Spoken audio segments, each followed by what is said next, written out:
France का news channel है France 24। उन्होंने बॉलीवुड से रिलेटेड एक बड़ी इंटरेस्टिंग खबर जो है वो दी है, इसको ज़रा गौर से सुनिएगा।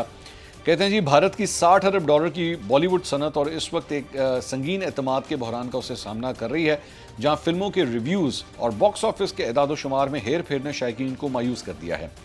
AFP के मुताबिक फिल्मों के हवाले से किए जाने वाले तबसरों में हेर फेर और बॉक्स ऑफिस की आमदनी बढ़ा चढ़ाकर दिखाने के वामिल अवामी राय को मस्क कर रहे हैं, जिसके नतीजे में फिल्मों की टिकट की फ़रोख्त जो है वो मुतासर हो रही है।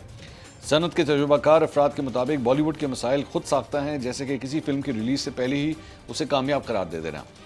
प्रोड्यूसर और डिस्ट्रीब्यूटर्स सुनील वाधवा ने AFP को बताया कि अगर फिल्म की रिलीज से कबल इन्फ्लुएंसर्स और नाकदीन को शामिल नहीं किया जाता तो उनकी जानिब से मनफी तबसरे किए जाते हैं, चाहे फिल्म अच्छी ही क्यों ना हो, और अगर उनको पे कर दिया जाए तो फिर चाहे फिल्म बुरी हो वो उसका अच्छा रिव्यू देते हैं। लिफाफा चल रहा है जनाब, सीधा सीधा रिव्यूज़ के अंदर जो है बॉलीवुड की फिल्मों के अंदर जो है उसके रिव्यूज़ की खातिर जो है उसमें लिफाफे चल रहे हैं कि जनाब अगर तो वहाँ पे आप फिल्म क्रिटिक्स को जो है या इन्फ्लुएंसर्स को अगर तो पैसे दे दें तो फिर बड़ा अच्छा रिव्यू वो फिल्म के बारे में देते हैं, इवन दो फिल्म डब्बा भी क्यों ना हो।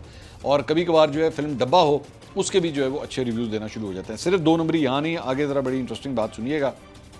कहते हैं कि जी इंडस्ट्री के अंदरूनी ज़राए के मुताबिक प्रोड्यूसर्स इफ्तिताही हफ्ते के एदाद शुमार बढ़ाने के लिए बड़ी तादाद में खुद टिकट खरीद लेते हैं।